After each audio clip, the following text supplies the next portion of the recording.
Hello everyone! Tonight we begin with one of the most charming little pandemics in human history. Poor hygiene, bad medical advice, fleas, and an attitude issue were all part of the lovely 14th century phenomenon known as the Black Death. Tonight we ask, what could you have done to make it out alive? And no, just don't get sick, doesn't count. So before you get comfortable, please take a moment to like and subscribe to the video, but only if you truly like what I do here. Additionally, tell me in the comments what time it is for you and where you are tuning in from. Seeing who is joining us from around the globe is always exciting. Let's ease into tonight's voyage together by turning down the lights and possibly turning on a fan to provide a gentle background hum. Let's start with your first and probably most important life choice. Where are you living? If you said a bustling 14th century city full of opportunity and culture, congratulations, you're already 85% dead. Cities during the Black Plague were not charming medieval postcards. They were overpopulated, dirty, and dangerously eager about tossing rubbish into the streets.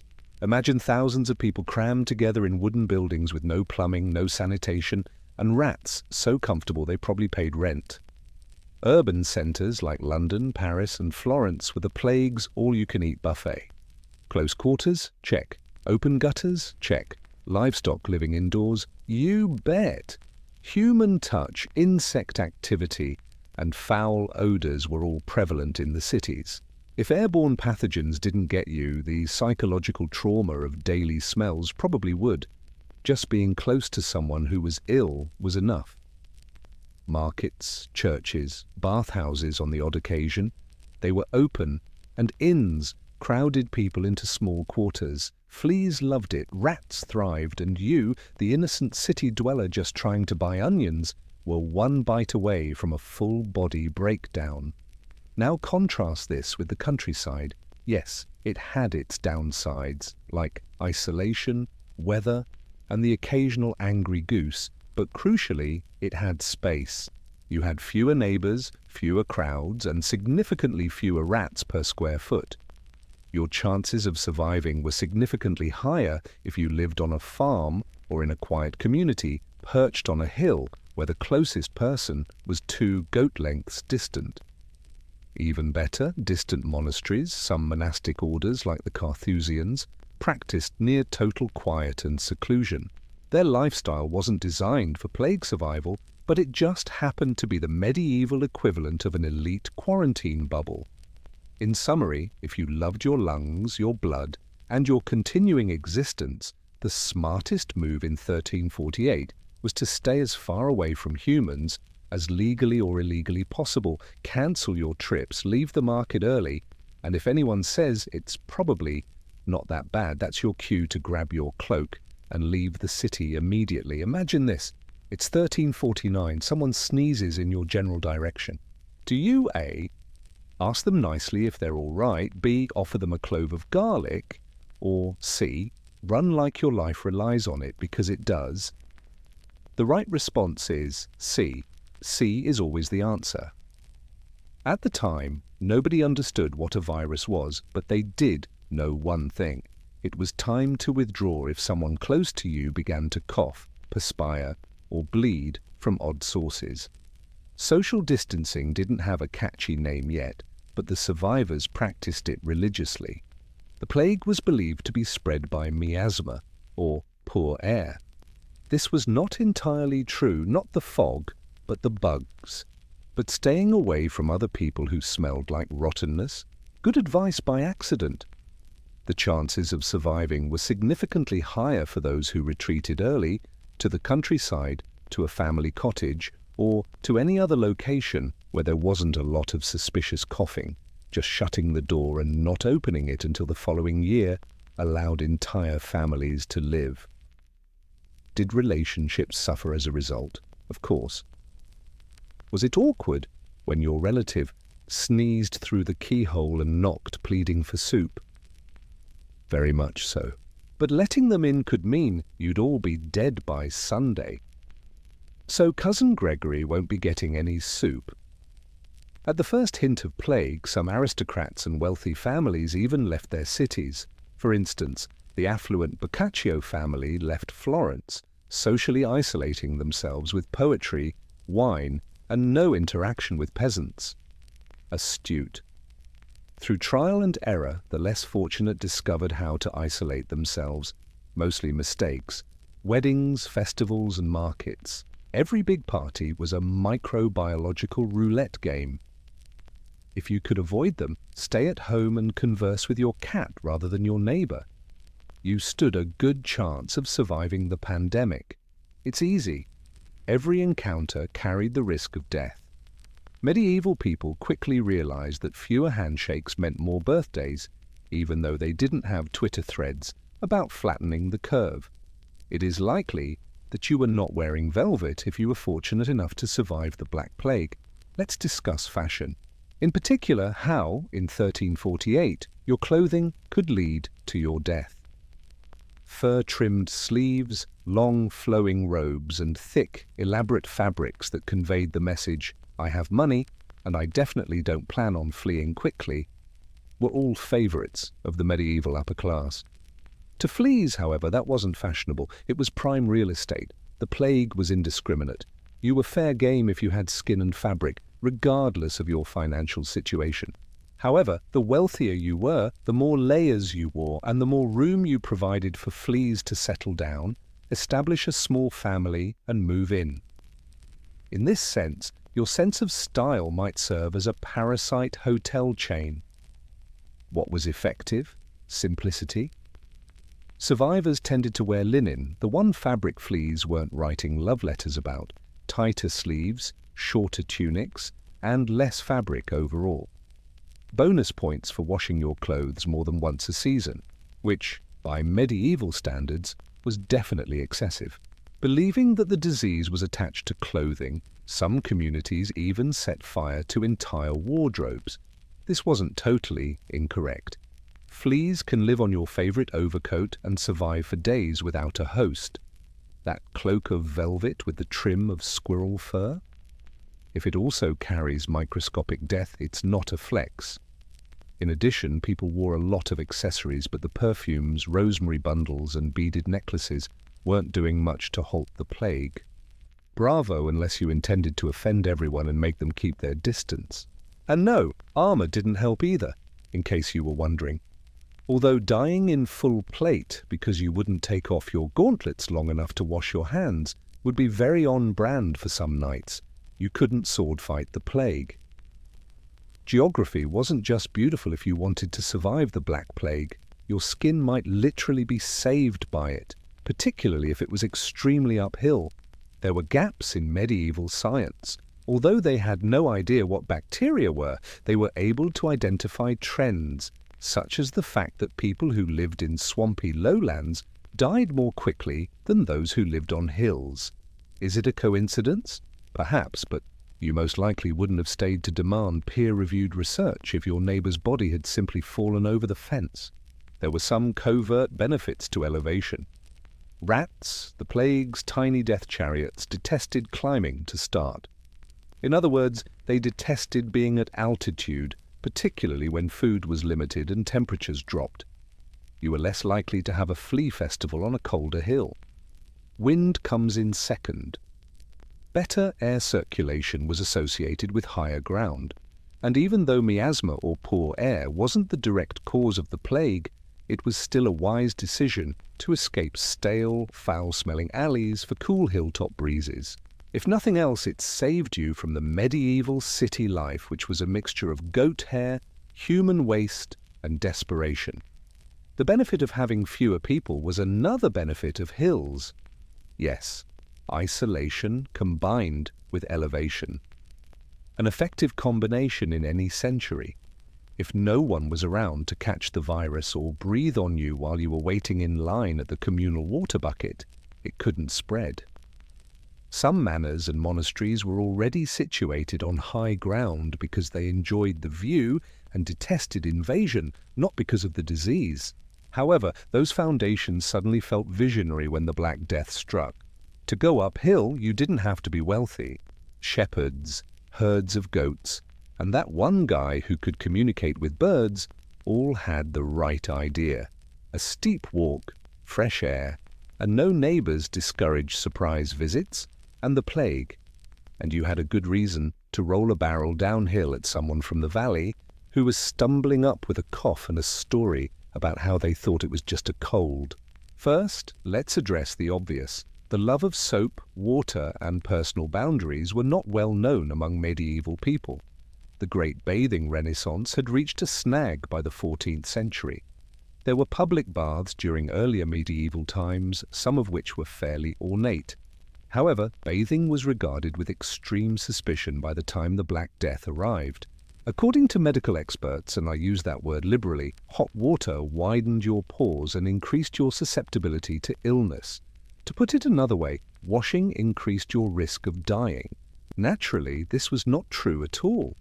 The filthy, unwashed skin that was buried beneath 3 layers of wool and last month's stew was particularly appealing to plague-carrying fleas. Even those who bathed occasionally made themselves less appealing to parasites.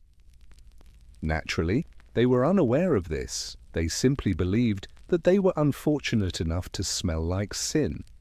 As it happened, the scent of sin was one of survival. There was soap, but it was either ridiculously expensive or homemade, made from ashes and animal fat. Nevertheless, even though it was more superstitious than scientific, some survivors routinely cleaned their faces and hands. Others used vinegar, wine, or herbs to bathe, which was less effective, but did make you smell like someone had prayed over a salad. Another issue was clothing. If you were wealthy, you might do laundry once a month.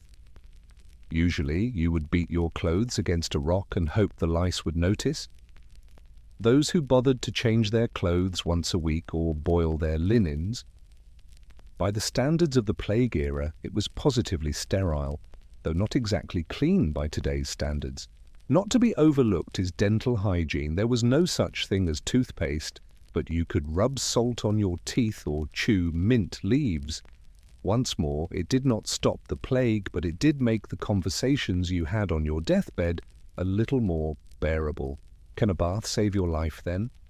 It significantly decreased your chances of becoming a mobile flea banquet, though not directly. It also helped you stand out from the crowd, literally. Because of your peculiarly clean scent, people shunned you. You've just committed your last error if you decided to call a doctor in 1349 because you were feeling a little ill. They were doing the best they could with what little they knew, which was nothing, to be fair. The 4 humours were the most popular theory at the time. Phlegm, black bile, yellow bile, and blood. Your humour would be out of balance if you were ill. The answer? Empty a container. Usually blood, sometimes honour. They would respond by applying leeches to you until you resembled a deflated wineskin after you showed up coughing blood. To make matters worse, they would cut a vein to release the bad, which also happened to release you. Then came the plague physicians clad in their recognizable masks with bird beaks and filled with spices, herbs, and flowers. It wasn't a fashion statement, the beak. It was their rudimentary form of PPE. They believed that pleasant scents kept bad air at bay, which wasn't entirely incorrect. If your definition of work includes being too light-headed to detect the stench of decaying corpses. Their implements? A lot of sage burning, wooden sticks for prodding from a safe distance, and a cane for pushing you into a mass grave if things didn't work out. The options for treatment were equally bleak. Sitting in smoke-filled rooms, holding a dead toad in a bag around your neck, rubbing onions under your arms and drinking crushed emeralds. In other words, it was likely prescribed if it sounded foolish, painful, or extremely flammable. Ironically, those who stayed away from medical care entirely, such as nuns, midwives, and herbalists, and adhered to basic sanitation, clean bandages, and maintaining composure, were frequently the ones who survived the best.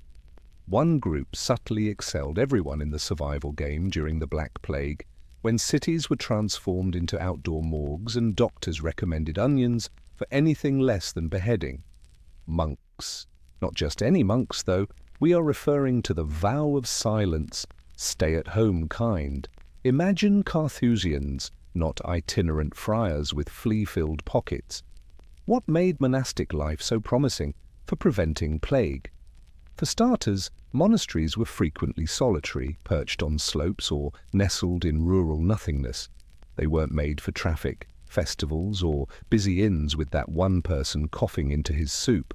They were made for prayer and introspection. Then came the regulations. There was no free-for-all in monastic life. By medieval standards, it had stringent sanitation, a set meal schedule, structure, and a suspicious absence of hand-holding. Utensils shared? Not likely. Giving a hug? Discouraged spiritually. Orgies at a group bathhouse? Not at all. Additionally, they had access to clean water and food, which was very helpful when a large portion of the populace was too ill to work the land or cook. Monasteries farmed their own plants, conserved grain, and, above all, were not dependent on the rat-infested, regret-filled metropolitan marketplaces. Did we also mention that they were celibate? Consequently, there would be no late-night trips to tavern wenches, only your thoughts and yourself, with the occasional Latin hymn to keep you company. Not every monk survived, though. Bless them, some choose to take up the role of caregiver. To aid the ill, they travelled to urban areas. Well, noble, but statistically unwise. It was the worst of both worlds for travelling clergy. Exposure to strangers who were dying and the inability to flee, because doing so would have been viewed negatively in the Bible. It was therefore advisable to join early, stay put, and refuse missions if you were taking the monastic road. Of course, the monastic lifestyle was not exclusive to monks. All you had to do was live in the death economy and adopt their habits. Immediate exposure to everyone's pathogens was a unique perk of some employment. First, let's talk about messengers. Riding from town to town with letters, proclamations, or sinister royal decrees that no one wanted to hear was their job. Excellent cardiac, poor chances of survival. A courier was effectively exchanging paper and pestilence with the person who had just sneezed on the previous delivery each time they dismounted and handed over a scroll. Then there were traders, the 14th century equivalent of Uber Eats, but without the hygienic practices and client satisfaction.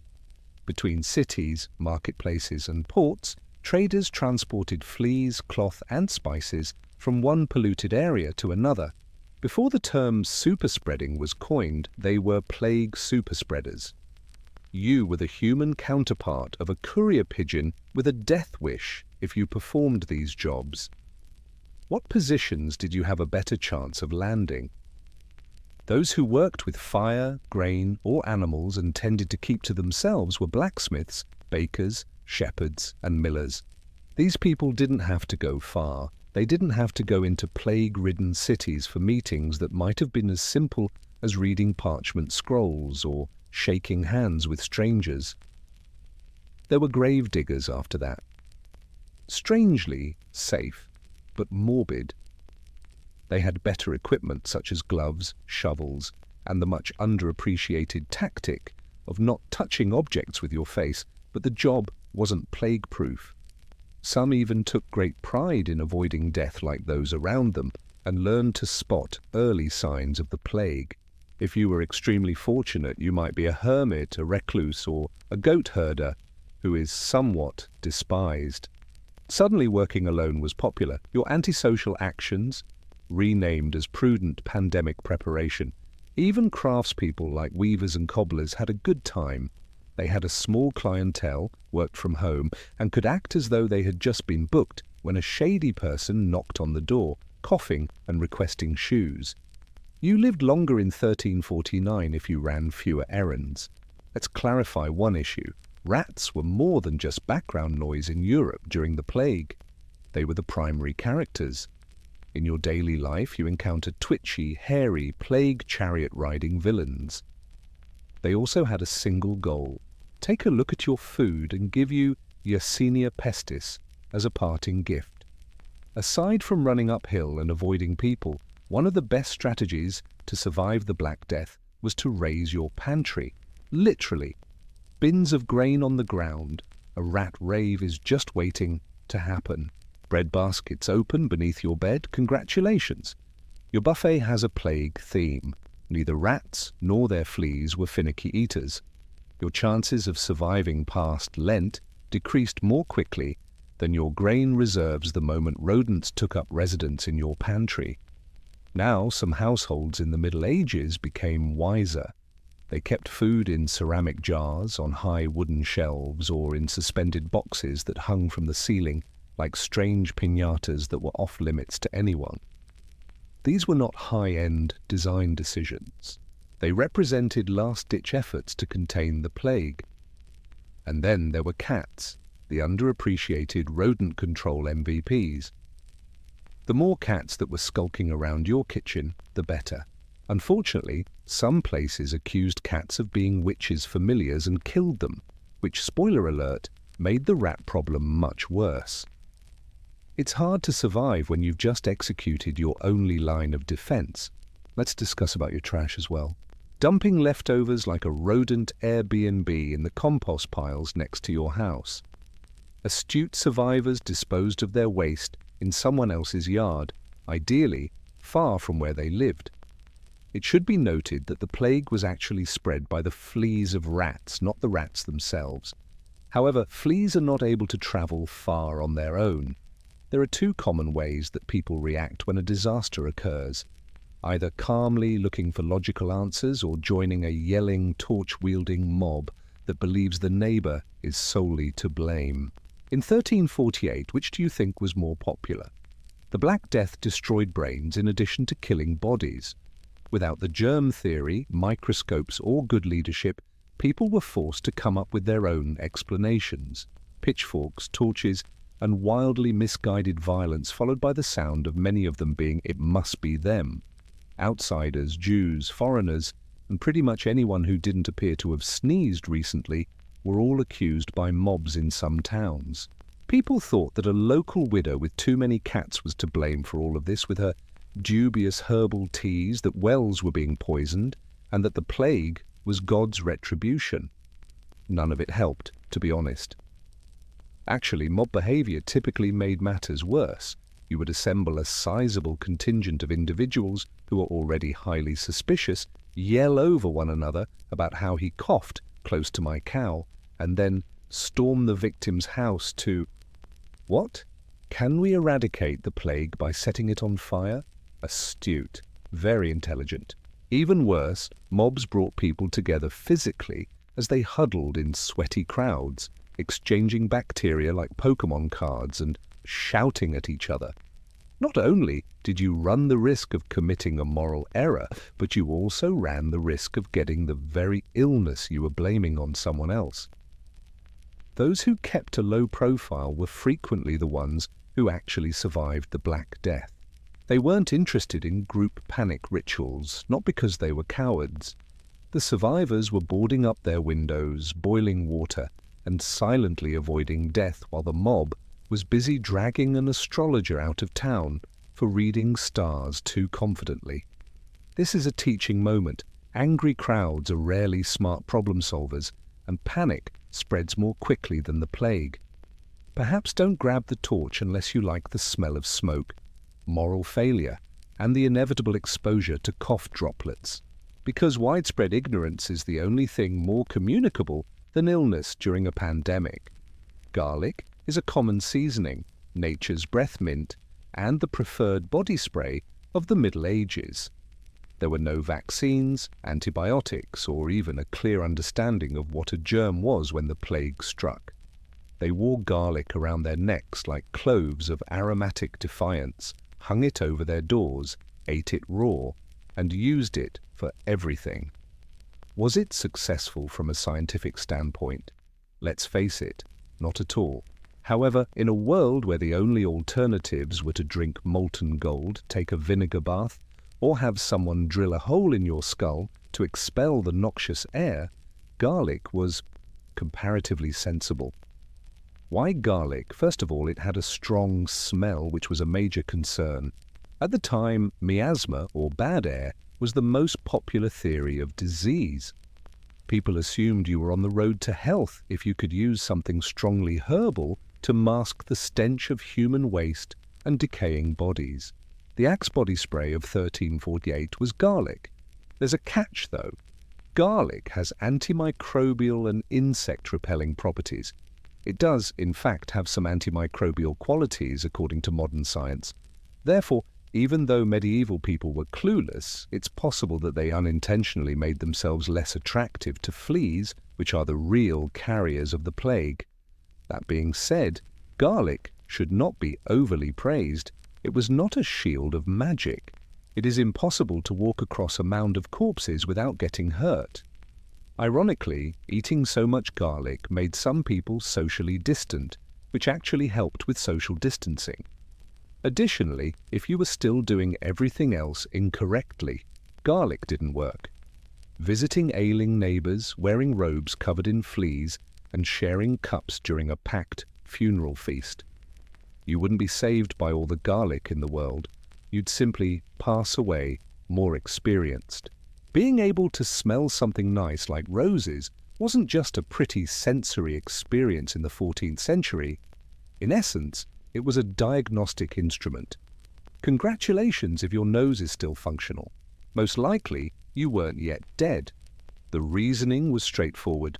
Frequent symptoms of the plague include fever, vomiting, swelling, and, most importantly, a sudden loss of the will to stand. The beginning of an overpowering stench from the ill person and the surrounding city was one especially unsettling indicator. You were already ahead of the game if you could smell flowers rather than rotting flesh. The posy entered the picture at this point. Pomanders or nosegays were small bouquets of flowers and herbs carried by wealthy people or even by those with good sense. The gestures were not romantic. They were homemade gas masks created from rose petals, lavender, mint, and sage. Like a desperate Renaissance party favor, you could hold one in your hand, tuck it inside your sleeve, or simply adhere it to your face. Was this successful? No, technically, but it was a powerful symbol. During the plague, carrying a floral sachet around made you appear to be making an effort, which put you ahead of about half the population. Once more, the logic was connected to miasma theory, which holds that disease is spread by unpleasant odors. Naturally, you were purifying the air if you could use roses to mask the stench. In actuality, you were merely providing yourself with a distraction from death. Additionally, those who utilized flowers and herbs frequently had the resources to separate, wash, and stay away from the areas that were most affected. Therefore, it wasn't the roses. It was the way of life that accompanied them. Street feasts and cesspits were generally avoided by rose sniffers. In addition, individuals cooked herbs on coals, burned incense, and kept flowers in their homes. Living in a one-room hut with 10 people required some sort of vibe adjustment, not because they were aromatherapists, which might have saved your life, to be honest. The plague wasn't merely an immunity test, that was a social calendar test. When licking a dagger was about as safe as human contact, friendship turned into awkward. Every handshake, hug, and shared mug turned into a bacterial roulette game. And who stands the best chance? Those who graciously turn down every invitation for eternity. Medieval survivors frequently led peaceful, unremarkable lives. They simply didn't like humans that much in the first place, not because they were perceptive virologists. Put simply, introverts flourished. That one neighbor who never showed up but constantly said, "I'll stop by later," alive. The pair who did not attend any market fair, wedding feast, or Saints' Day celebration, alive as well. The man who lived in a shed and whispered to his chickens. Strange, but alive. The likelihood of the plague infiltrating your home increased with the number of friends you had. Kindness itself was harmful. Giving bread to a neighbor who is ill, dangerous. Checking in with your aunt, deadly. Circles of prayer in groups, holy but very infectious. Many survivors only communicated with a select group of close relatives, and there were regulations for even that. Avoid suspicious coughing, eat separately, and if needed, construct 2 houses and shout between windows. Was there a sneeze? To be unfriended for life was the medieval equivalent of that. It wasn't intimate, it was math for survival. Early quarantines were used even in monasteries and aristocratic homes. A person was transferred to a different wing if they displayed symptoms, or simply told to go lie in the barn and, if you were poor. Let's see, this is the part that nobody wants to acknowledge. Surviving the Black Death occasionally depended on pure luck. Of course, wise decisions helped, avoiding festivals, washing once in a while, and refraining from licking strangers. However, a single flea with a bad attitude could ruin your entire life, even if you did everything correctly. However, if you were also incredibly boring, your chances significantly increased. Because in the 14th century, excitement frequently involved people, movement, noise, and poor choices. Extroverts, nomads, and people who were just visiting the area were the ones who frequently received invitations to funerals they were unaware were their own. Survivors. They tended to be monotonous. No matter how charismatic you were, the plague didn't care. It was unconcerned with your goals, your side project, or your aspirations to start a tavern in Bruges. If you were in its biting range, it gave a damn. Immune, then, to the man who devoted his days to caring for beets and muttering about the weather? No, but imperceptible to danger? Nearly. Additionally, there were genetic flukes. According to contemporary scientists, some individuals possessed mutations, such as those in the CCR5D32 gene, that increased their resistance to the effects of the plague. Naturally, they were unaware of that at the time. It's strange that I'm not bleeding from my armpits like everyone else, they thought. Therefore, congratulations. You were a member of the medieval elite if you were genetically fortunate, lived alone, had a mild antisocial streak, liked boiled water, and were crazy about your cat.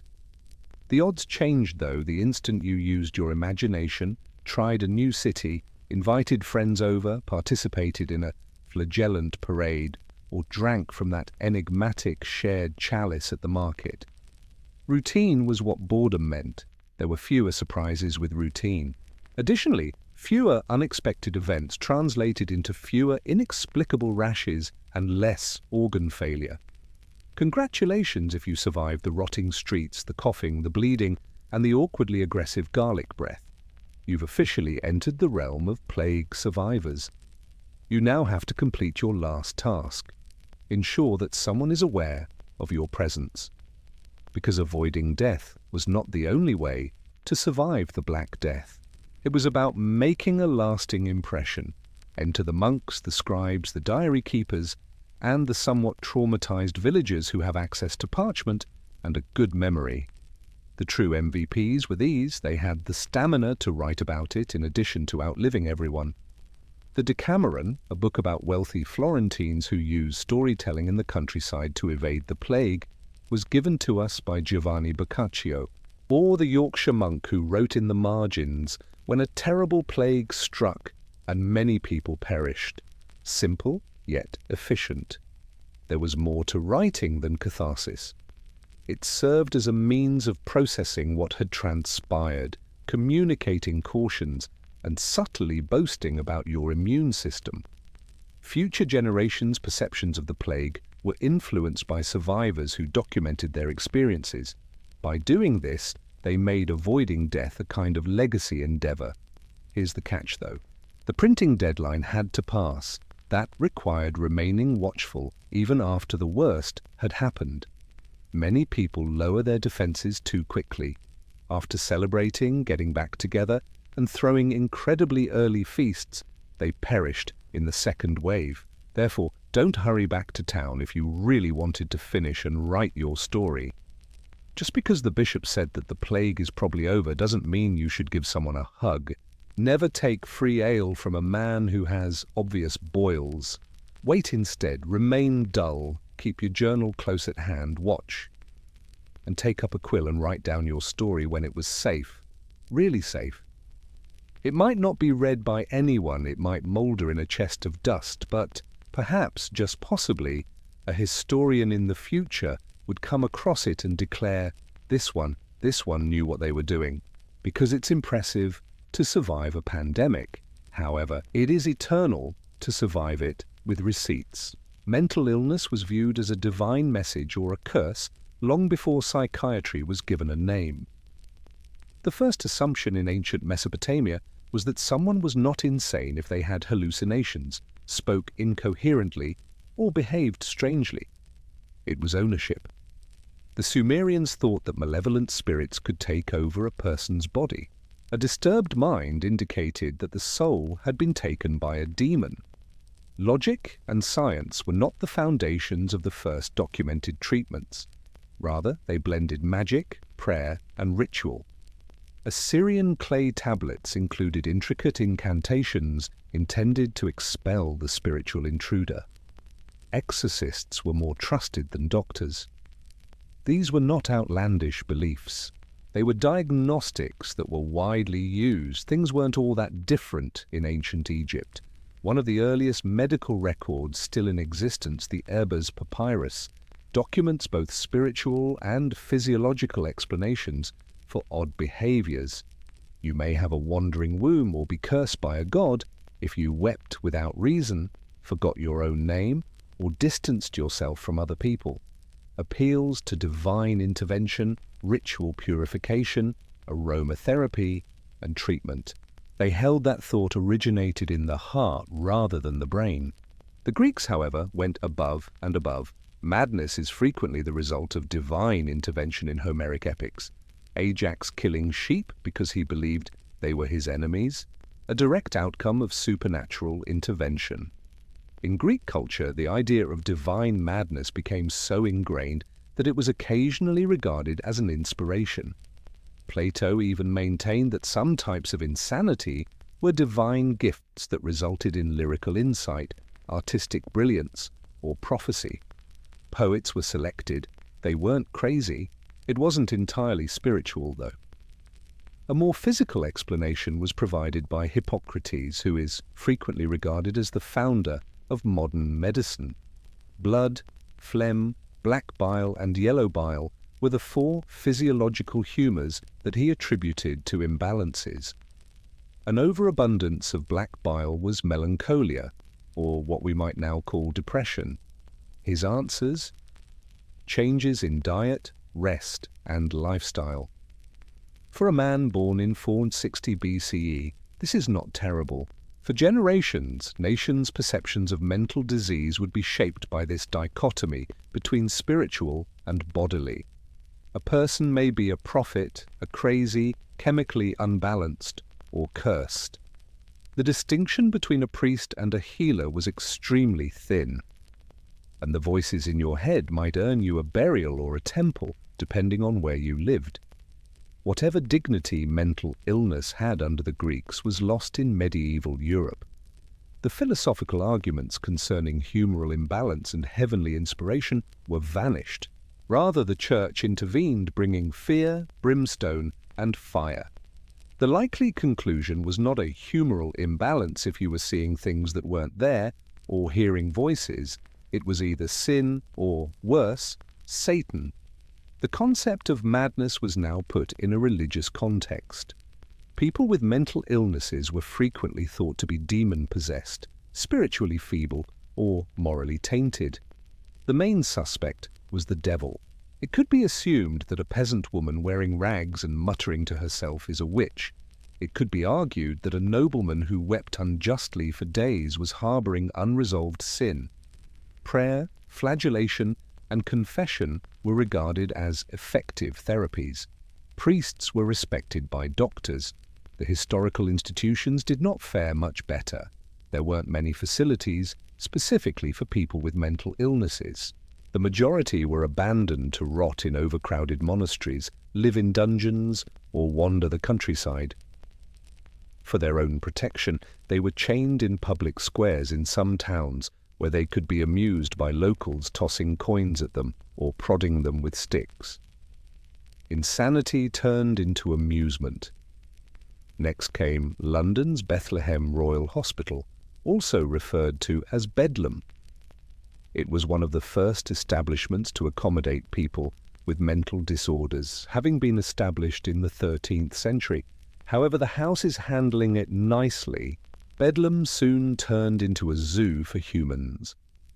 In order to stare at the insane people who were shackled to walls or screaming behind barred windows, visitors would pay to enter. Bleeding, purging, whipping, and cold water dunking were among the treatments. It was a straightforward theory: use force to get rid of the devil. Nevertheless, some glimmering glimmer of humanity emerged amid the horror. A few monks provided hospitality and refuge.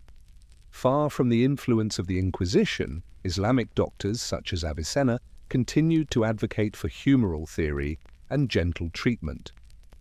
Fresh air and music therapy were used in hospitals to treat the mentally ill in Moorish Spain. However, ignorance reigned, and mercy was uncommon in Christendom. The word madness was filled with fear. You received no assistance. You were shackled. Healing was not found by you. You discovered exile. The world provided little more than a dungeon, a priest, and unheard prayers for the majority of medieval victims.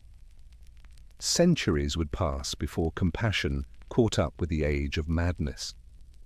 Many people romanticized the Renaissance as a time of beauty, science, human potential, and rediscovery. However, the change was more challenging than encouraging for people with mental illness.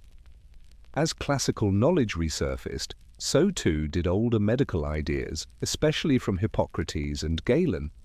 The Church's hold loosened a little, and madness was once more given a body rather than just a soul. Instead of using sin and demons, doctors started to reinterpret mental illness in terms of anatomy and imbalance. In theory, mania, hysteria, and depression can be treated with a healthy diet, regular exercise, and a peaceful environment. Even astrology saw a resurgence in popularity, with some attributing emotional instability to the stars. A temperament that is erratic? Saturn might have been in the wrong house. Don't take this as kindness, though. The Renaissance mind remained extremely wary of things it was unable to measure. What about the body? Cleaning is still ongoing. Bloodletting was still common. Induced vomiting also did this. If someone was too agitated, they might be restrained for days or subjected to spinning chairs designed to reset the brain. Asylums became more prevalent in France and Italy, not out of sympathy, but to shield society from the unpredictable. One notable voice stood out: Johann Weyer, a Dutch physician. In the mid-1500s, Weyer dared to claim that many so-called witches were simply mentally ill women in need of care, not execution. He argued against the witch trials and protected the insane from the wrath of the mob and the church in his book De Prestigiis Daemonum, on the tricks of demons. Unsurprisingly, the church was not thrilled. His ideas were mostly disregarded and his books were banned. In the meantime, the powerful continued to use insanity as a tool. Political rivals, disobedient daughters, or unwanted wives could all be discreetly labeled insane and imprisoned. Just a handy diagnosis, no trial, no scandal. Mental illness was as much a social weapon as a medical mystery. But representations of insanity flourished in literature and art. Consider the drowning grief of Ophelia. Think Don Quixote tilting at windmills. Lost in illusion and broken by the world, the madman turned into a tragic, almost romantic figure. However, society was still unsure of how to assist them. The Renaissance reopened the body and reignited the mind. However, the essence of mental health treatment remained restrained, and the Age of Enlightenment was set to exacerbate this contradiction. The Enlightenment promised reason, progress, and the triumph of science over superstition. But when it came to mental illness, the results were mixed. On one hand, the idea of locking someone up for being possessed lost credibility. On the other, society now needed a new excuse to marginalize the mentally ill, preferably one with a white coat and a Latin vocabulary. The asylum, once a rare curiosity, became a booming institution. In London, Paris, and Vienna, grand buildings were constructed, far from the city centres where the insane could be hidden. These places weren't hospitals, they were warehouses. Overflowing, understaffed, and reeking of neglect, they were designed less for treatment and more for isolation. People with mental illnesses were taken out of society like shattered furniture from a storefront. Ironically, this was framed as progress. In 1793, French physician Philippe Pinel famously ordered the removal of the prisoners' chains from the Bicêtre asylum, a move that was widely praised as groundbreaking. The reality, however, was less idealistic, even though it was symbolic. Even though they were not shackled, patients were still kept in, given forced food, ice baths, and moral therapy, which frequently involved lengthy lectures about appropriate behavior given by a stern-looking physician brandishing a stick. Moral treatment became the buzzword. The idea was that mental illness stemmed from bad habits, laziness, or moral failings. So what was the cure? Discipline, put in order, routine, no outbursts, no questioning. Think of it as a psychological boot camp with locked doors. Prisoners were instructed to make their beds, go to chapel, obey the rules, and show respect for those in positions of authority. Recovery was regarded as compliance. In Britain, the York Retreat emerged as a gentler model. Run by Quakers, it emphasized kindness, silence, and natural surroundings. Patients received respectful treatment and strolled through gardens. Although it was the exception rather than the rule, this compassionate model had an impact on others. The real shift came in paperwork. For the first time, physicians started recording symptoms, behaviors, and even the results of treatment in their thorough notes on mental patients. Psychiatry was inching toward being a formal science, though it still relied heavily on guesswork and anecdote. The Enlightenment made mental illness a subject of study instead of shame, but the cost was cold sterility. In its rush to rationalize everything, society reduced the mentally ill to specimens. Less demonic, yes, but still dehumanized. And on the horizon loomed a Victorian world obsessed with propriety and terrified of what lurked in the human mind. The Victorian era was the golden age of contradictions, elegance and repression, scientific breakthroughs and moral panic, and nowhere were those contradictions more glaring than in how the Victorians dealt with mental illness. Madness was an ominous fissure in the porcelain of a society fixated on appearances. For women, that crack had a name: hysteria. Derived from the Greek word for uterus, the diagnosis became a catch-all explanation for anything women did that made men uncomfortable. Mood swings, hysteria, sexual desire, hysteria, not wanting to marry, you guessed it, hysteria. It was a patriarchal dream. Pathologize independence, punish emotional expression, and call it science. The treatments were even more absurd. Some doctors advocated vibratory therapy, which, sure, is exactly what it sounds like. Others suggested marriage, childbirth, or bed rest. Dr. Weir Mitchell's rest cure confined women to their beds for weeks. No reading, no conversation, no writing. Essentially mental solitary confinement with wallpaper. Charlotte Perkins Gilman's The Yellow Wallpaper was a direct response, written after she nearly lost her mind under the same prescription. Meanwhile, in the male-dominated world of medicine, things got weirder.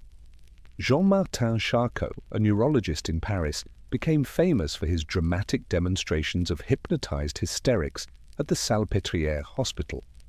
Crowds of male students and elite socialites gathered to watch women twitch and convulse on command. It was half science, half theatre. Charcot believed he was advancing neurology. Critics called it exploitation. Sigmund Freud sat in those audiences taking notes that would birth psychoanalysis years later. Victorian asylums became vast complexes, often surrounded by high walls and whispering trees. They were supposed to be sanctuaries of healing, but too frequently they became dumping sites for inconvenient people. epileptics, alcoholics, rebellious daughters, aging parents, or people simply suffering from grief. Once admitted, escape was practically difficult. A single signature could have you institutionalized, getting out. That required several more and luck. The public, meanwhile, kept up appearances. Madness became something to hide, not confront. Families lied about missing relatives. Obituaries omitted institutional deaths. Mental illness was a stain, a scandal, a threat to marriage prospects. The asylum was society's broom closet, and the goal wasn't treatment. It was invisibility. Victorian England perfected the art of hiding what it feared most, and buried beneath the corsets and canes was a nation quietly drowning in untreated minds. The 20th century began with bullets and barbed wire, and it forced the world to finally confront the mental toll of human suffering. During World War I, doctors were faced with something they couldn't exorcise, bleed, or hypnotize away. Men shaking uncontrollably, screaming at phantom gunfire, or rendered mute by terror. These weren't weaklings or madmen, these were soldiers, heroes, broken by war. They called it shell shock. At first, the term was taken literally. Physicians assumed exploding artillery shells were damaging the brain with vibrations, but the real truth was harder to accept. The human mind had a limit. Trench warfare, with its ceaseless bombardment, death, and mud-choked claustrophobia, had broken it. Officers who once laughed at nervous complaints now faced entire battalions suffering from amnesia, tremors, and night terrors. Some men couldn't walk, others forgot their names. A few simply stared into space for days, unreachable. And yet many commanders treated it as cowardice. Some British soldiers were executed for desertion, men who had, in fact, been driven insane by trauma. But slowly, attitudes shifted. Doctors like Rivers at Craiglockhart War Hospital began experimenting with new treatments, talking, writing, and empathetic listening. Rivers famously treated poet Siegfried Sassoon, encouraging him to express his trauma through verse. This was a quiet revolution. For the first time, mental illness wasn't framed as sin or weakness. It was a wound. After the war, shell shock became one of the most controversial terms in psychiatry. Some doctors tried to distance themselves from it, calling it a catch-all for everything from PTSD to malingering. Others recognized it as the birth of trauma psychology, but the public didn't forget. The war neuroses haunted the cultural imagination, broken soldiers shuffling through post-war Europe, eyes sunken, minds far from home. And when World War II arrived, the medical community was better prepared. This time, the term was combat fatigue, and treatment was faster, more humane, though stigma remained. Shell shock opened a new chapter. Mental illness was no longer just for women labeled hysterical or eccentrics in asylums. It could strike the strongest men. It could be earned through service and sacrifice. And that terrified people, because if war heroes could break, then maybe no one was truly safe from the battlefield inside the mind. As the world stumbled into the mid-20th century, psychiatry took a bold and often brutal leap into physical intervention. The idea was simple. If the mind was sick, perhaps the brain could be fixed directly. But fix is doing a lot of heavy lifting here. What followed was a wave of invasive procedures that promised miracles, but often delivered silence, obedience, or ruin. Enter the lobotomy. Developed by Portuguese neurologist Antonio Egas Moniz in the 1930s, the procedure involved severing connections in the brain's prefrontal cortex to reduce agitation and delusions. It earned Moniz a Nobel Prize, but the real boom came when American psychiatrist Walter Freeman introduced the ice pick lobotomy.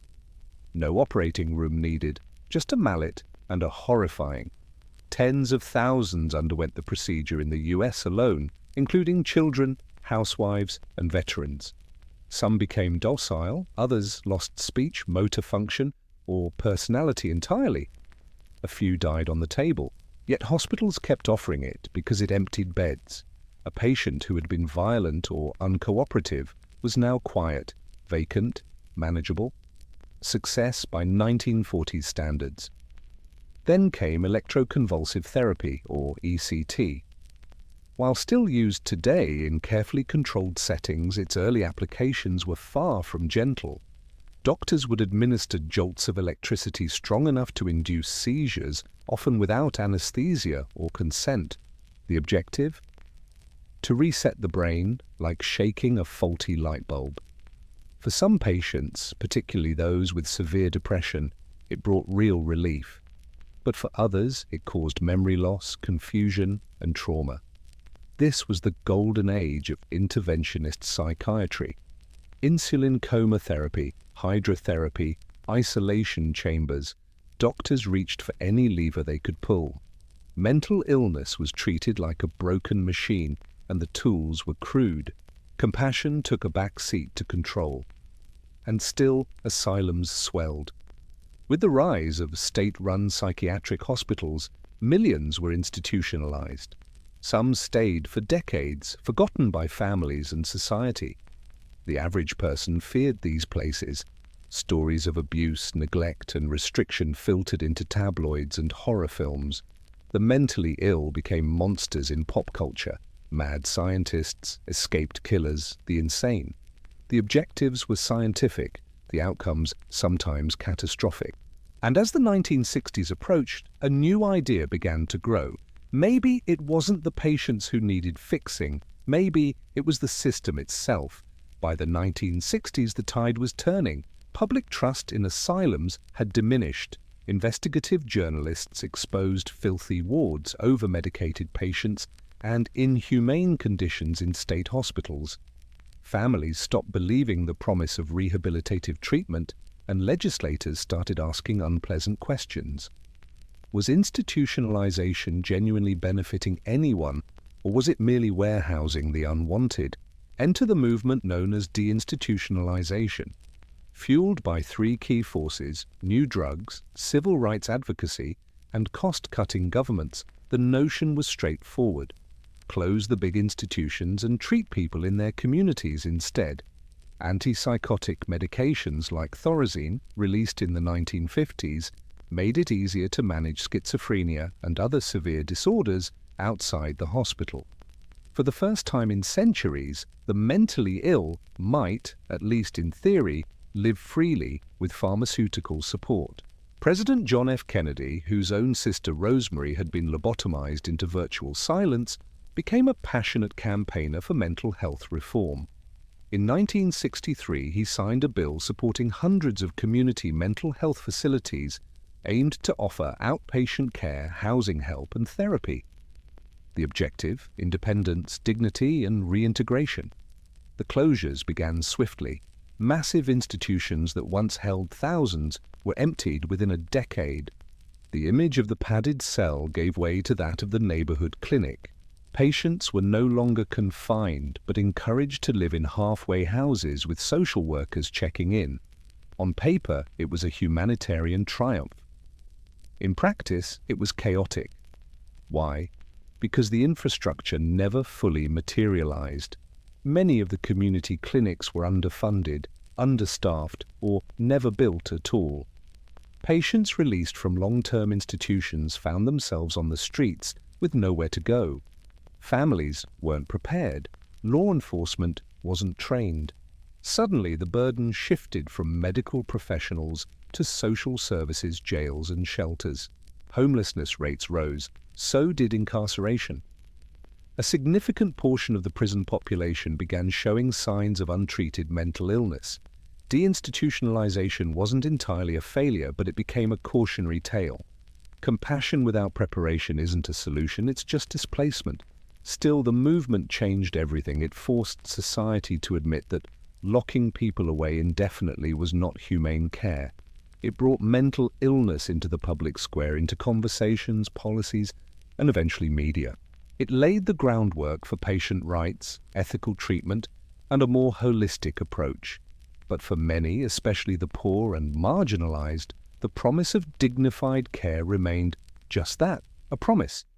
Today, mental illness is no longer confined to asylums or dismissed as witchcraft, but that doesn't mean it's fully understood or even widely accepted.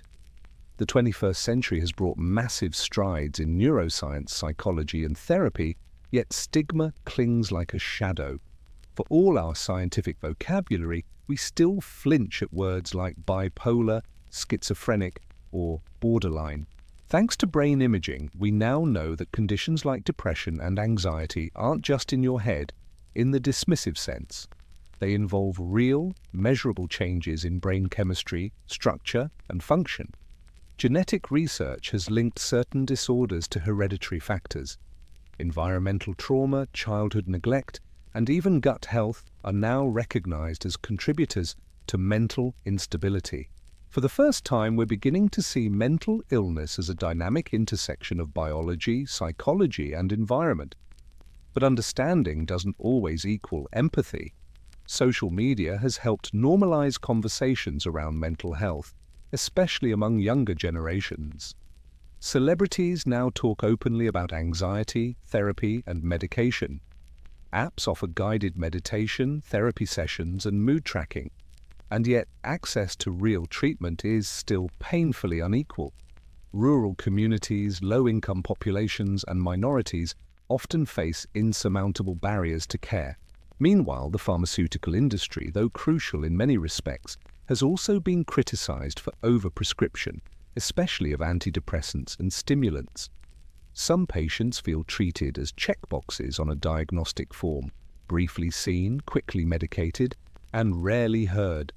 Therapy, once stigmatized, is now a billion-dollar industry, but it's still out of reach for many. And old spirits linger. Homeless populations are still disproportionately formed of persons with untreated mental conditions.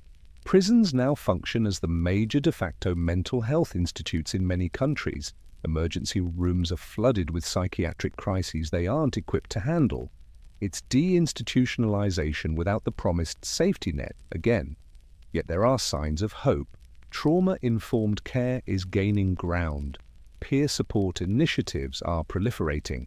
Schools are beginning to integrate mental wellness into curriculums. Movements for neurodiversity challenge the notion of a single, correct mind. And therapy is no longer whispered. It's recommended, but the effort is far from done. Mental illness may no longer be chained to a wall or cut from the brain, but many still suffer in secret, buried behind cultural shame and systemic failure. History has shown us what not to do. The future will be defined by whether we finally start doing better. Bushido, meaning the way of the warrior, was not a law written by emperors or carved into stone. It lived in the hearts of the samurai, whispered through generations, inked in poetry, and sharpened into steel. It governed everything a warrior did, from how he fought to how he lived, and, most importantly, how he died. Emerging during Japan's feudal era, Bushido evolved over centuries, drawing from a mixture of Shinto reverence, Buddhist calm, and Confucian discipline. It demanded 7 core virtues: loyalty, courage, benevolence, respect, honesty, honor, and rectitude. These weren't vague ideals, they were lived obligations. A samurai who violated one could expect social exile or an even more horrible demise. Loyalty wasn't negotiable. A samurai swore unwavering allegiance to his daimyo, his feudal lord. Betrayal wasn't seen as political treason, it was spiritual pollution. Even in defeat, a loyal retainer might choose death over dishonor. The concept of giri, an unrepayable sense of duty, bound him tighter than any contract. And death? That was never the adversary. The perfect samurai embraced it daily, preparing his soul for the moment when duty would exact the ultimate sacrifice. If he failed his master, displayed cowardice, or brought shame to his name, there was one way to reclaim dignity: seppuku. With stoic calm, he would plunge a blade into his abdomen and slice sideways, spilling both pain and guilt, the tatami mat. A second, called the kaishikunin, would stand behind him, ready to deliver a clean beheading and spare him prolonged agony. To Westerners, this can sound horrible, but to the samurai, it was lovely. A final poem written in blood. Bushido didn't die with the swords. Even after Japan modernized and the samurai class was dissolved, echoes of Bushido lingered. It shaped the ethos of Japanese military officers during World War II and still lives on today in martial arts, business culture, and national pride. What makes Bushido extraordinary isn't just its severity, it's that it demanded honor, not just in victory, but in restraint, humility, and even in death. The sword was sacred, but it was never the point. A true warrior under Bushido didn't just master combat, he mastered himself. And when the fatal time arrived, he met death not with dread, but with dignity. In the frostbitten plains of Scandinavia, the Viking warrior code was sculpted in fire and blood. It had no formal scripture, no singular name like Bushido, but it was etched into their sagas, their graves, and their gods. At its core was a stark belief: death comes for everyone, so die well. Viking honor revolved around bravery, loyalty, and reputation. The Norse didn't desire tranquil deaths in their beds. They sought battle. To fall with a weapon in hand was the dream, not the tragedy. Why? Because of Valhalla. In Viking cosmology, warriors who died courageously were chosen by the Valkyries, Odin's shield maidens, to ascend to Valhalla, a warrior's paradise where they would feast, fight, and prepare for Ragnarok, the final battle of the gods. But if you died a coward, your soul was cast into hell, a dreary underworld of shame. This belief shaped how Vikings lived. Raiding, pillaging, and conquest weren't just acts of survival, they were rites of glory. Cowardice wasn't just embarrassing, it was spiritually damning. To flee a battle was to stain your lineage. Even their funerals reflected this ethos. Warriors were buried with weapons, shields, even sacrificed horses or slaves, everything needed for the afterlife's endless war games. Loyalty to one's jarl or king was another pillar. Viking warriors, known as herdmen, formed tight-knit bands bound by oaths. Betrayal of the group was unthinkable, but that didn't mean blind obedience. Vikings valued personal honor as much as loyalty. If a leader lost face or made cowardly decisions, his men could challenge or even abandon him. Strength commanded loyalty. Weakness lost it. And vengeance, that was a virtue. If your kin was wronged or your honor insulted, you were expected to respond with steel. Feuds could last generations, spilling over into blood debts and cycles of retribution. It wasn't cruelty, it was balance. The sagas are filled with heroes who refused compensation or peace until justice was served blade to blade. Even in old age, many Vikings feared a quiet death more than pain. Some sought out danger in their final years, hoping to die in a glorious skirmish rather than waste away in bed. Anything was better than being forgotten. Because for the Viking, death was not the end. It was an audition for eternity, and only the brave made the cut. To be a Roman soldier was not simply to fight, it was to embody virtues, a word that blended virtue, valor, manliness, and civic duty into a single, brutal code of conduct. A Roman warrior wasn't just a killer, he was a disciplined extension of the Republic or the Emperor's will, a walking symbol of order in a chaotic world. The ideal Roman warrior didn't crave individual glory. He earned honor by obeying orders, enduring pain, and never flinching in the face of death. Cowardice was unthinkable. A legionnaire who fled battle wasn't just punished, he was erased from respectability. In some cases, entire units were subjected to decimation, a horrific form of discipline where 1 in every 10 men was executed by their comrades to restore obedience. The Roman warrior code was built on structure.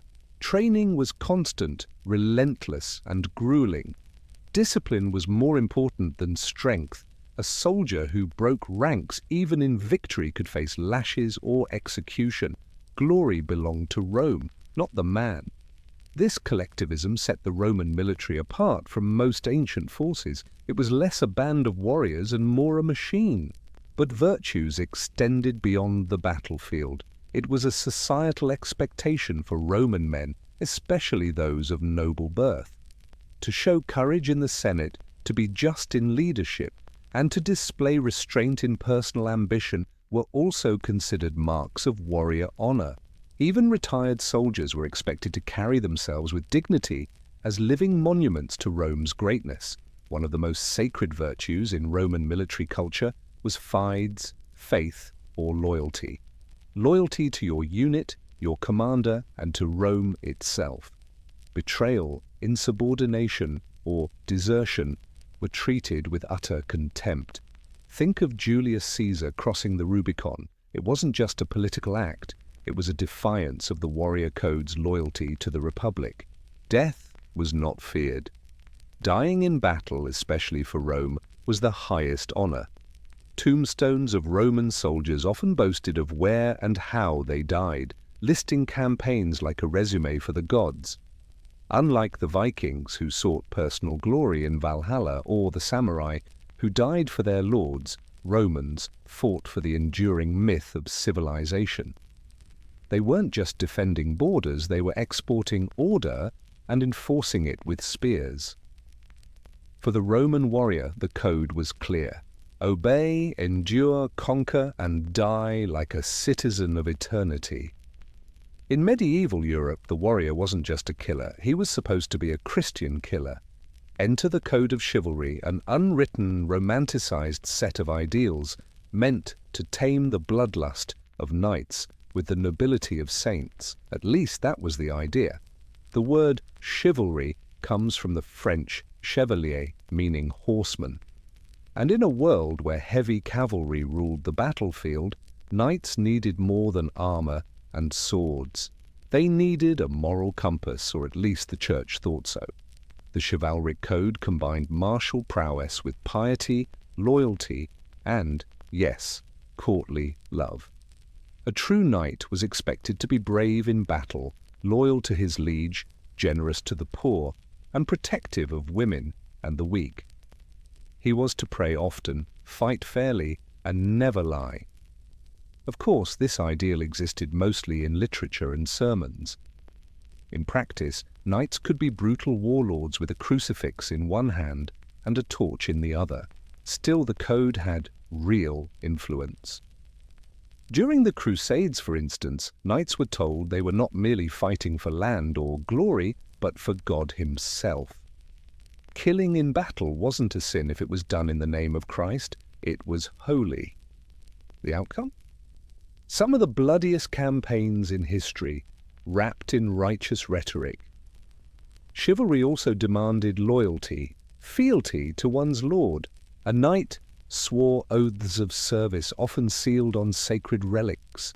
Betraying that oath was considered not just treason, but sacrilege. And when a knight broke the code, he wasn't just punished by men, he was believed to be judged by heaven. Then there was courtly love, the strangest part of the chivalric tradition.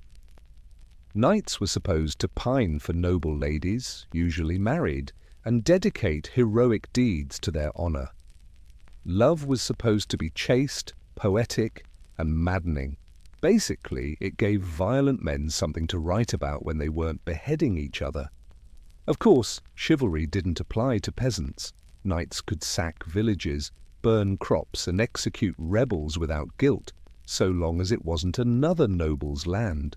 The code was selective, idealistic, and often hypocritical, but it created a powerful mythos that shaped European culture for centuries. The Knight's Code wasn't just about brandishing a sword, it was about justifying it. Chivalry turned warfare into ritual, loyalty into law, and honor into theater. If other warrior codes danced between honor and poetry, the Spartan code came with no frills, no romance, just stone-hard discipline and absolute obedience. Sparta, the ancient Greek city-state, built its identity on the idea that every male citizen was a soldier first and everything else second. In Sparta, war wasn't a profession, it was life itself. From the moment a Spartan boy was born, his body was judged. If he was weak or disfigured, he was dumped. If he passed inspection, he was handed over to the Agoge, a state-run military training program that raised boys into lethal instruments of war. There was no room for softness, no room for doubt. The Agoge taught them to fight, steal, endure pain, and above all, obey without question. Spartan boys learned to speak in short, sharp phrases, laconic wit, it was called. Talk less, do more. They were taught to sleep on reeds, wear minimal clothing in the cold, and go hungry without complaint.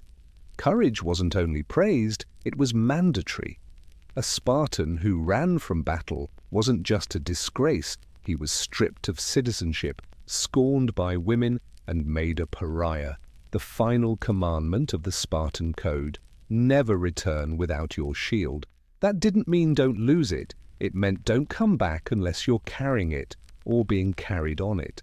In other words, win or die trying, anything less was treason. And loyalty? It ran so deep that Spartan soldiers would rather fall to the last man than break formation. The phalanx, their tightly packed battle line, required every warrior to hold the shield of the man next to him. Breaking formation meant exposing your brothers to death. It wasn't just a tactical failure, it was moral collapse. The Spartan code also expected total submission to the state. Spartans weren't free in the modern sense. Their lives were dictated by duty. Duty to Sparta, to the army, to the gods of war. Even marriage and family life were secondary. Wives encouraged their husbands to die gloriously. Mothers told their sons, "Come back with your shield," or on it. In Sparta, the individual didn't matter. Glory didn't come from lone heroism, but from disappearing into the machine of war. Their strength was unity, their honor in sacrifice. And for centuries, no one dared challenge the phalanx because Spartans didn't just fight like warriors, they lived like weapons. If the samurai lived by honor and the Spartans by discipline, the Mongol warrior lived by the cold clarity of results. Under the leadership of Genghis Khan, the Mongols built the largest contiguous empire in history, not through overwhelming numbers, but through speed, precision, and a ruthless warrior code that valued loyalty, adaptability, and total obedience. At the heart of this code was allegiance to the Khan. Mongol warriors swore personal loyalty to their commander, and breaking that bond was unthinkable. Betrayal was punished not just with death, but with obliteration. Genghis Khan made it clear, loyalty ensured survival, disobedience ensured extinction. Mongol discipline wasn't born in cities, it was forged in the brutal steppes of Central Asia. Nomadic life demanded toughness. From a young age, Mongol boys learned to ride horses, shoot bows, and survive with minimal supplies. A Mongol could go for days with no fire, live off dried meat and fermented milk, and shoot with deadly precision while galloping at full speed. That wasn't a skill, it was a cultural expectation. The Mongols didn't believe in individual glory, they operated as a single, moving organism. Every warrior was expected to follow the yasa, a codified set of laws attributed to Genghis Khan. These laws emphasized military discipline, meritocracy, and strict punishment. Looting without permission, executed. Disobeying orders, executed. Cowardice in battle, you guessed it, executed. But they weren't mindless brutes. The Mongol code valued strategy over disorder. They mastered psychological warfare, often pretending to retreat only to ambush pursuing enemies. They spared cities that surrendered and annihilated those that resisted, sending a brutal message to others. Merit also played a key role. Unlike many medieval systems where birth mattered most, Mongol officers were promoted based on skill and loyalty, not noble bloodlines. If a peasant proved himself on the battlefield, he could rise through the ranks. In this way, the Mongol code was shockingly progressive for its time, rewarding competence over class. Perhaps the most terrifying part of their ethos? Detachment. Mongol warriors viewed war not as a moral conflict but as an inevitability. Death wasn't personal, it was a tool. They didn't seek honor like knights or spiritual purification like samurai. They sought victory, and they almost always got it. The Mongol code wasn't romantic, it was efficient, mobile, and lethal. It made warriors not of marble or myth, but of blood, bone, and pure resolve. The warriors of the Zulu kingdom weren't forged in myth. They were trained by fire, sweat, and a revolutionary named Shaka Zulu. In the early 19th century, Shaka transformed a fragmented cluster of clans into a disciplined, militarized force that shook southern Africa to its core. And at the center of it all was a warrior code grounded in unity, courage, and absolute loyalty to the king. Shaka introduced radical changes to Zulu warfare and to Zulu identity. He replaced the throwing spear with the ikilwa, a short, stabbing spear ideal for close combat.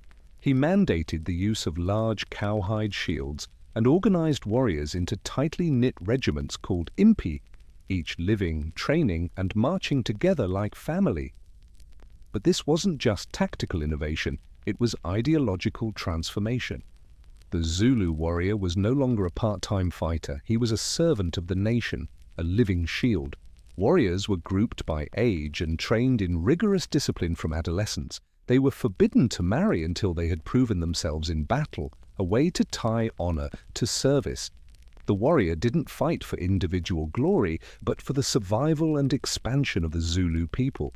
Their bond was sacred, their formation unbreakable. Cowardice was not an option. To turn your back on the enemy or break ranks during a charge was a stain worse than death. Those who fled were hanged publicly, those who held firm were rewarded, frequently with promotions, livestock, and reputation. Bravery was the currency of masculinity, and warriors were expected to give everything, including their lives, without hesitation.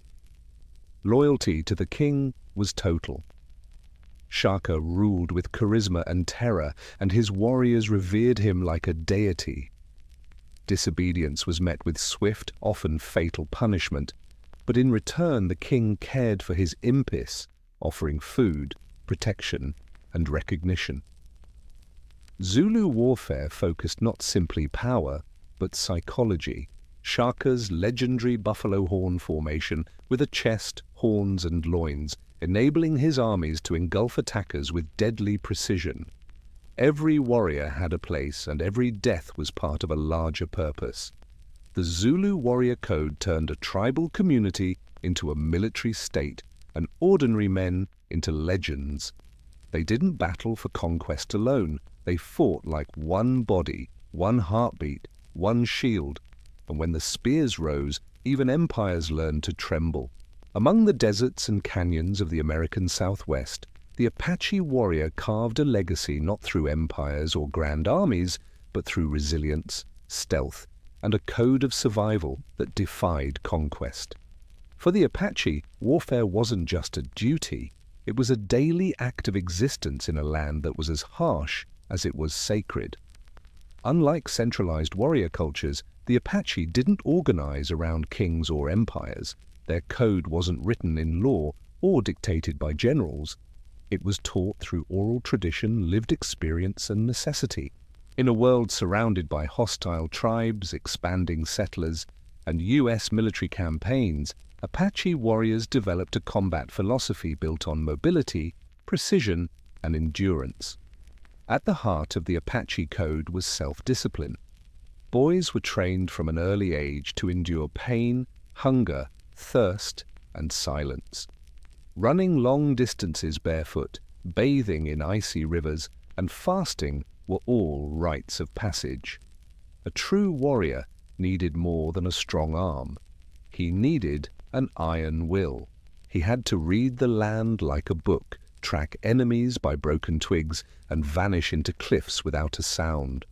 Silence was considered a virtue, boasting was frowned upon, actions spoke louder than words, and warriors who performed bravely in battle often received no outward reward, only the quiet respect of the tribe. Stealth and cunning were prized as much as bravery. The Apache didn't see ambushes or hit-and-run tactics as dishonorable. They saw them as smart. Loyalty to one's band and family was sacred. The Apache didn't fight for conquest. They fought for protection. Warriors were defenders of the homeland, guardians of the community. Retaliation for raids, broken treaties, or slain kin was not only expected, it was demanded. Yet vengeance was always measured. Recklessness had no place in their code, and when it came to resistance, few cultures endured more pressure. Leaders like Geronimo became symbols of unbroken defiance, leading guerrilla campaigns against overwhelming odds. Even when captured, exiled, or imprisoned, many Apache warriors refused to surrender spiritually. Their code had no room for submission. To the outside world, the Apache were often seen as savages, but within their culture, the warrior was a keeper of balance. Calm in voice, sharp in eye, deadly in motion. They weren't chasing glory. They were keeping the world intact, one silent step at a time. In the heart of 17th century India, amid the clash of empires and the oppression of faiths, arose a warrior brotherhood unlike any other, the Khalsa, the saint soldiers of Sikhism. Formed by Guru Gobind Singh in 1699, the Khalsa wasn't just a fighting force. It was a moral revolution wrapped in armor, driven by a code that combined spiritual devotion with fearless resistance. The Sikh warrior code was revolutionary in two ways. First, it was egalitarian. The Khalsa eschewed caste, riches, and bloodline. Every member took the same last name, Singh, meaning lion, to erase social divisions. A lowly farmer stood shoulder to shoulder with a prince. They fought not for conquest, but for justice, for the protection of the oppressed, regardless of religion or origin. Second, it demanded unshakable discipline. Upon initiation, Khalsa warriors vowed to uphold righteousness, never cut their hair, never engage in intoxication, and never harm the defenseless. They bore 5 symbols, the 5 Ks, Kesh, uncut hair, Kara, iron bracelet, Kanga, wooden comb, Kashera, shorts, and Kirpan, a ceremonial sword. Each carried spiritual meaning, but the Kirpan especially signified the duty to stand against tyranny. The code was created around the concept of miri piri, a balance of temporal authority and spiritual understanding. A Khalsa warrior wasn't merely a combatant. He was expected to meditate, serve others, and remain humble, even in battle. Warfare was a last resort, never to be driven by ego or vengeance, but only to defend righteousness.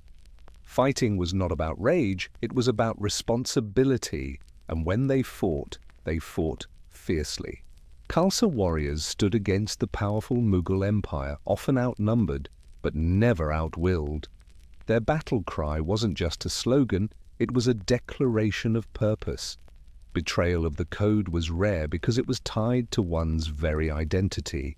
To be Khalsa was not just a title, it was a vow, a sacred pact of courage, service, and self-sacrifice. The Sikh warrior didn't fight for glory, land, or empire. He fought because it was his divine duty, and in doing so, the Khalsa forged a legacy of fearless equality that still inspires warriors of conscience to this day. Long before the first bottle was smashed, or the first speakeasy opened its doors, America was already fighting a war against alcohol. By the late 1800s, the country's relationship with drinking had spiraled out of control. Booze wasn't just a pastime, it was a daily fixture. Saloons weren't merely watering holes, they were political clubs, gambling dens, and brothels. Public drunkenness was widespread, and many reformers pointed to alcohol as the root of domestic violence, poverty, and moral decay. Enter the temperance movement, a coalition of activists, church leaders, and political crusaders who saw alcohol not as a personal vice, but a national crisis. One of the loudest voices came from the Women's Christian Temperance Union, whose members marched, picketed, and prayed outside saloons, urging men to give up their drink for the sake of their families. They were joined by the Anti-Saloon League, a group that didn't just protest, they played politics and they played to win. The Anti-Saloon League understood something critical. Laws change when you change lawmakers, so they lobbied hard, targeting local, state, and federal elections to get dry candidates into office. By the early 1900s, they had built an astonishingly effective political machine. They pressured politicians, funded campaigns, and used propaganda to paint alcohol as a threat to the American way of life. But there was more than morality behind the movement. There was dread and nationalism. Immigrant communities, especially Germans, Irish, and Italians, were often associated with heavy drinking. For many native-born Protestants, the saloon wasn't just a vice, it was a symbol of foreign influence and cultural division. As World War I broke out, anti-German feeling increased, and beer, widely linked with German-American brewers, became a target of patriotic scorn. The stage was set. On January 16, 1919, the 18th Amendment was ratified, banning the manufacture, sale, and transportation of intoxicating liquors. The following year, the Volstead Act was passed to enforce it. America was officially dry. But rather than usher in a golden age of sobriety and virtue, Prohibition would instead uncork something far more chaotic: black markets, bootlegging, and bloodshed. The crusade had won the law, but the fight for the soul of a thirsty nation was just beginning. Prohibition might have started with the ratification of the 18th Amendment, but it was the Volstead Act that gave the law teeth and plenty of fine print. Named after Congressman Andrew Volstead, who championed its adoption in Congress, the act clarified what intoxicated liquor actually meant. Spoiler, it didn't only outlaw hard booze. It banned anything with more than 0.5% alcohol content. That included beer, wine, cider, even medicinal tonics. Suddenly the ordinary became illegal, but as strict as the Volstead Act sounded, it was also riddled with loopholes, contradictions, and legal gymnastics that turned enforcement into a nightmare. For starters, Prohibition didn't make it illegal to drink alcohol. You could still drink it, you just couldn't sell it, transport it, or make it. That meant if you had a cellar full of wine or a few barrels of whiskey, before the law kicked in, you were technically safe. Private stockpiling became a booming side hustle, and many wealthy Americans bought up entire inventories before the ban took effect. Then there were the religious exemptions. Wine for communion? Still legal. Suddenly churches, some real, some hastily fabricated, saw their membership skyrocket.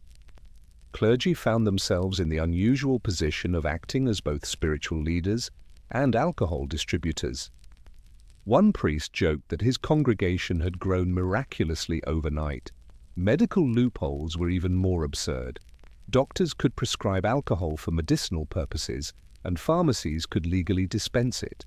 That led to an explosion of shady prescriptions and booming business for chains like Walgreens, which grew from 20 stores to over 500 during Prohibition. Bourbon for a cough, brandy for your nerves, step right up. Meanwhile, enforcement fell to the newly formed Prohibition Bureau, a severely underfunded and often corrupt agency that couldn't keep up. Many agents were either bribed, intimidated, or simply overwhelmed. Raids were inconsistent, penalties often lenient, and bootleggers were always a step ahead. The Volstead Act, in theory, was supposed to engineer a sober society through strict control. In practice, it created a tangled mess of grey zones, selective enforcement, and fertile ground for a booming underground economy. As the Volstead Act took effect and legal alcohol vanished from shelves, something else began to flourish in the shadows: the speakeasy. These illicit bars and nightclubs sprang up in basements, back rooms, and behind sliding walls in cities across America.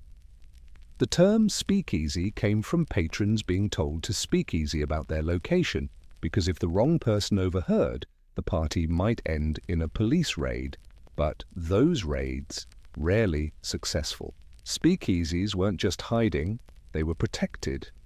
By the mid-1920s, there were tens of thousands of speakeasies in New York alone. Many operated in plain sight, bribing local officials and cops to look the other way. A raid might occur for show, but behind the scenes, cash changed hands, and doors reopened within hours. Inside, the scene was electric. Jazz bands played wild improvisations. Women in flapper dresses drank alongside men in tuxedos. For the first time, social mixing was part of the drinking culture. Speakeasies broke barriers between classes, between races, between genders. In many urban speakeasies, white patrons danced to black music, and women smoked, drank, and flirted openly. It was rebellious, glamorous, and intoxicating in every sense. But the booze, it was often questionable at best and deadly at worst.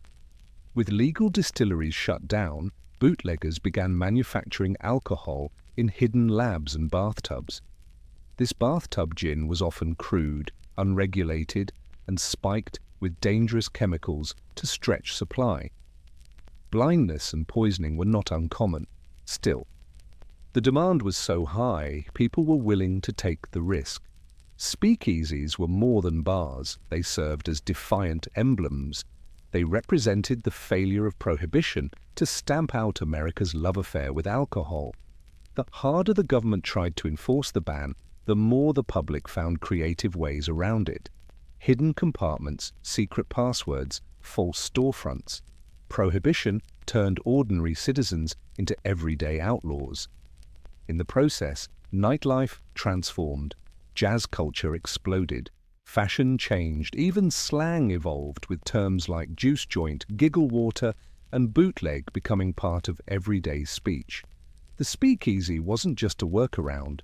It was a cultural revolution in disguise. Prohibition had aimed to make America sober and righteous. Instead, it made the country sneakier, bolder, and infinitely more rebellious. As Prohibition pushed alcohol underground, organized crime stepped into the spotlight, armed, ambitious, and eager to supply what the government had banned. With booze illegal and demand skyrocketing, a black market economy was born, and at its heart were the gangsters who turned alcohol into a billion-dollar business. Nowhere was this transformation more visible than in Chicago, where Al Capone became the face of the Prohibition underworld.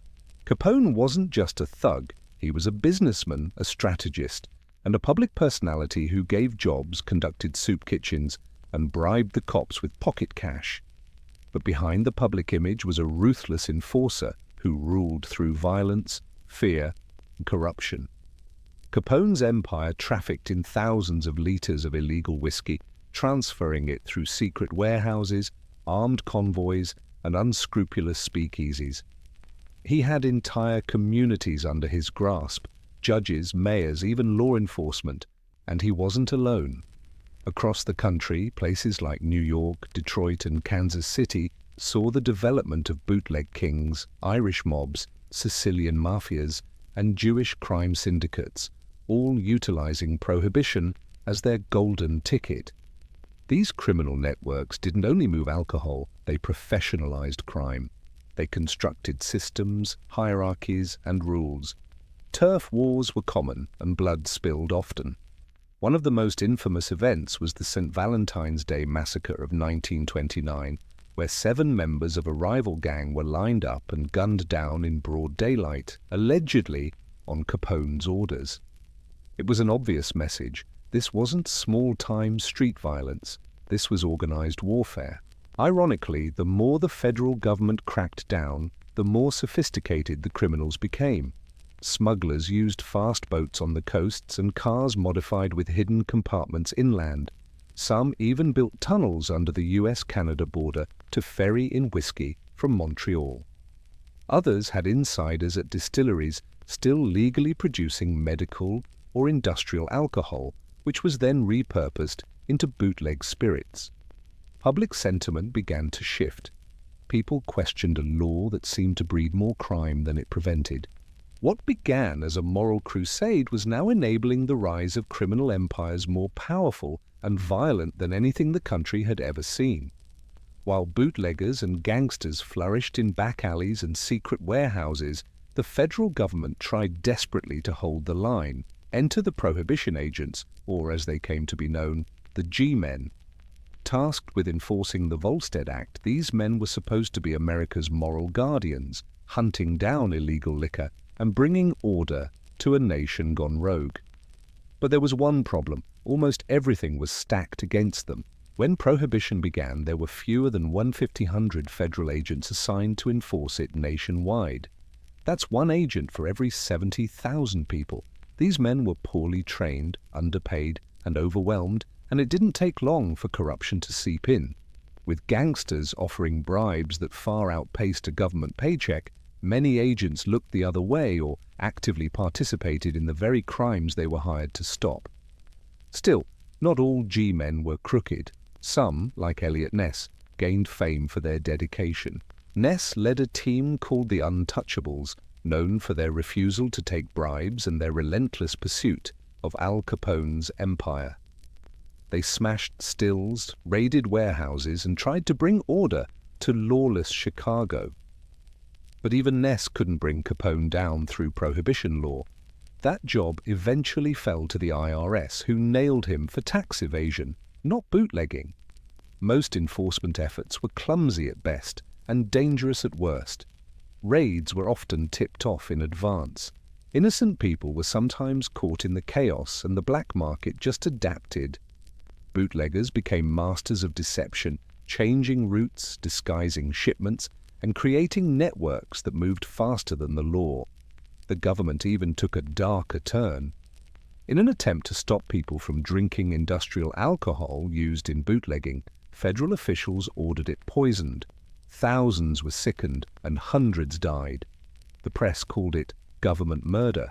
Public opinion, already sour, turned bitter. All of this contributed to a growing sense that Prohibition was unenforceable and, worse, unjust.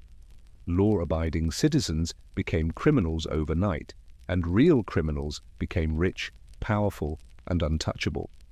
While lawmakers tried to legislate morality and G-men chased bootleggers through alleys, American culture was undergoing a revolution of its own. Prohibition didn't just change the law, it changed the vibe. And in that chaotic, intoxicating space, new voices rose, new rhythms exploded, and a new kind of American identity emerged. At the center of it all? Ladies! The very movement that pushed for Prohibition, led in large part by women's groups, had unintentionally opened a cultural door they couldn't close. With the 19th Amendment granting women the right to vote just before Prohibition began, women suddenly had more political power, more visibility, and more freedom to redefine their roles in society. In the roaring cities, the image of the flapper was born. She smoked, she drank, she cut her hair short, danced in public, wore scandalous dresses that showed ankles and knees, and rejected the quiet submissiveness expected of previous generations. She wasn't just breaking social norms, she was obliterating them. And where did she go to express all this rebellion? The speakeasy, of course. There, women and men mixed freely. For many, this was the first time they could socialize as equals, sharing drinks and dancing shoulder to shoulder. The strict rules of Victorian etiquette melted under the heat of swing and saxophones. This was the Jazz Age, a cultural eruption that changed American music forever. Jazz was born in black communities in New Orleans but spread through Prohibition like wildfire. It was loud, wild, improvisational, and unapologetically modern. Clubs like the Cotton Club in Harlem attracted white patrons eager to hear black musicians like Duke Ellington and Louis Armstrong, even as segregation remained outside the door. Alongside music, Prohibition inspired a literary boom. Writers like F. Scott Fitzgerald captured the decadence, disillusionment, and booze-soaked chaos of the 1920s. The American dream was being rewritten in real time with gin on the rocks.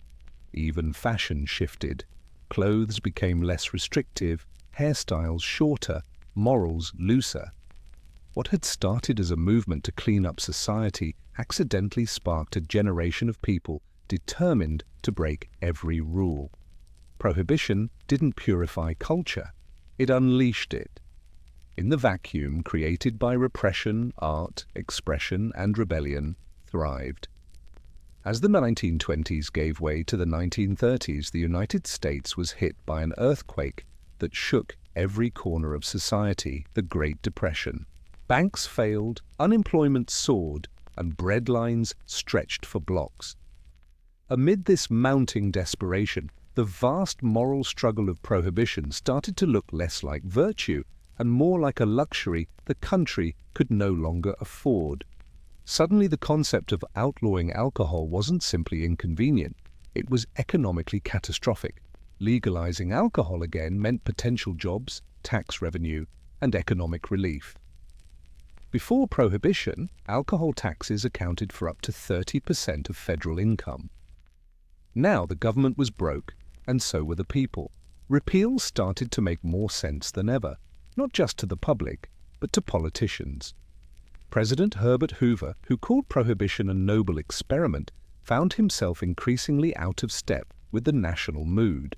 By the time Franklin D. Roosevelt campaigned for the presidency in 1932, he openly supported repeal as part of his New Deal platform. His victory was a turning point, not just politically, but culturally. Americans were eager to drink legally again. The final blow came with the ratification of the 21st Amendment in December 1933, which officially repealed the 18th. For the first time in U.S. history, a constitutional amendment was erased by another.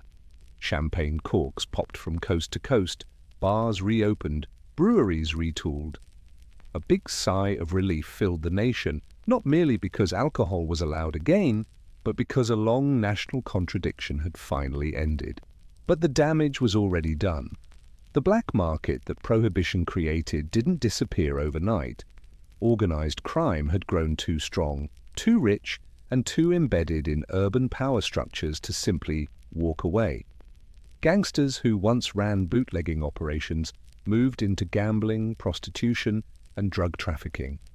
The federal government had created a monster, and killing it would take decades. Culturally, the era left scars and legends. Speakeasies, jazz, flappers, and gangsters became part of the American mythos. Prohibition had failed in its mission to sober the nation, but it succeeded in reshaping it entirely.